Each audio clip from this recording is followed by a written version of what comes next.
I'm Arthur Smitherman. I'm the leader of the Canadian Constituents Party, an Ontario registered party. We have aspirations of being a federal party as well.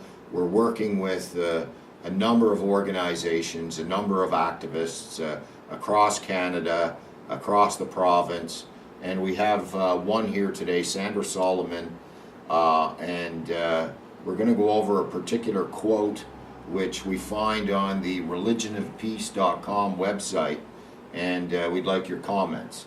So it says, Muhammad is a narcissist, a pedophile, a mass murderer, a terrorist, a misogynist, a leecher, a cult leader, a madman, a rapist, a torturer, an assassin, and a looter. Now, former Muslim Ali Sina offered $50,000 to anyone who could prove this wrong based on Islamic texts, and the reward has gone unclaimed. So what do you have to say about that? What do you have to add to that? First of all, I want to introduce myself. I'm Sandra Solomon, the founder of Canadians Against Islamization movement. We're doing campaigns and protesting against Sharia law in Toronto, and we're going to take it furthermore in the future. And this ex-Muslim, he's right. He's right whatever he said, and I agree on him with everything that he said. And I did it also myself. I openly challenge many imams here in Canada, and especially Dr. Iqbal Al-Nadvi, the top imam, the leader of ICNA Canada. He is the Mufti of Canada. So he is the #1 imam for all Canada, and ICNA Canada, it's the biggest Islamic organization, and he is the Mufti. When you say like a Mufti, that means like Al-Azhar for Egypt. He's at the top of the hierarchy. Yeah, he is the top, right. you know. So I challenge him openly many times. If he can prove me wrong, I'm ready to take the challenge. But I didn't hear from him or any other imams. Okay.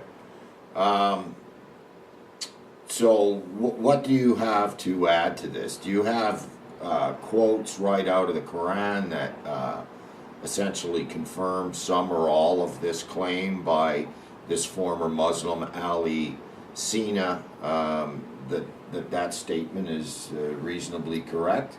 Definitely. When we look at the life of Muhammad, the founder of Islam,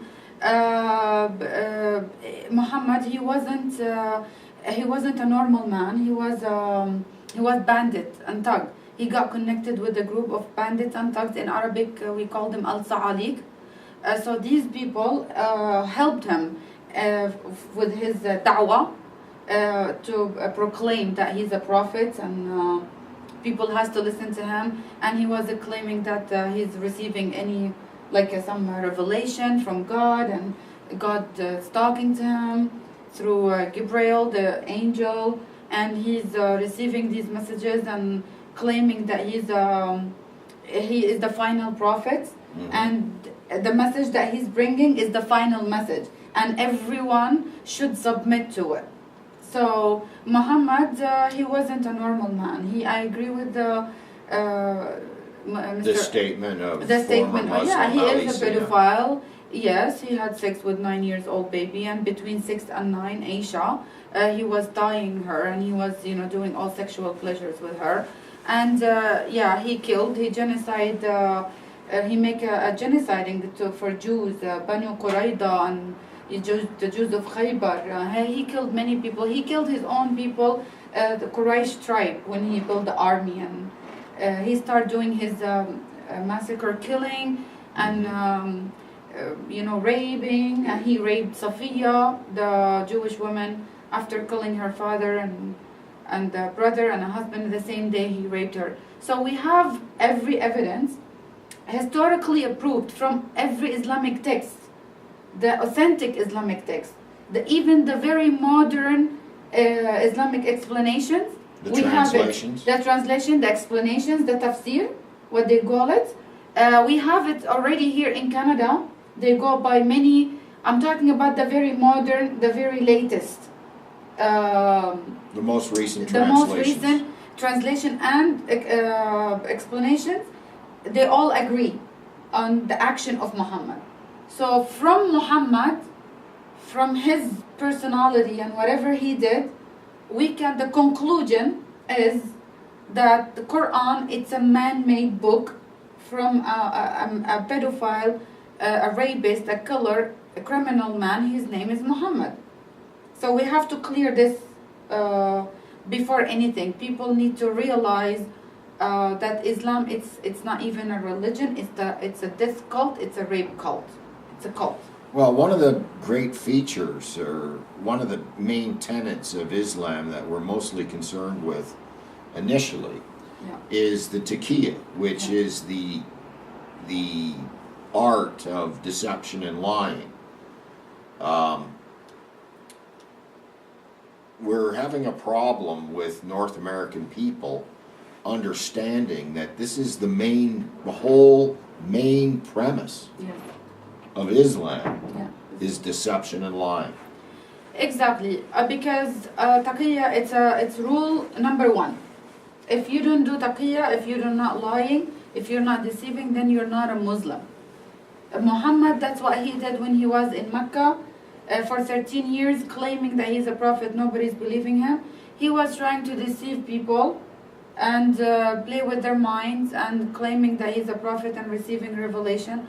And nobody challenged him. And they called him crazy and they called him all names. They kicked him out, and so he had the revenge in his heart, to kill. So that's why he got connected with a group of bandits and thugs. So he used the taqiyya in the beginning to start, deceiving people. Right. And when people, so Islam is regardless, if the people gonna listen or not, the attack will happen, the terror will happen. So all what they're doing now in Canada, there is a deceiving and deception until they are fully in control of the country, and that's what they're trying to bring now. Okay, so that's our introduction to a series of videos that are going to follow on the taqiyya. Yeah. And again, I'm Arthur Smitherman, the leader of the Canadian Constituents Party. You can find us at www.constituents.online. And please look forward to the rest of the videos on the taqiyya. Thank you.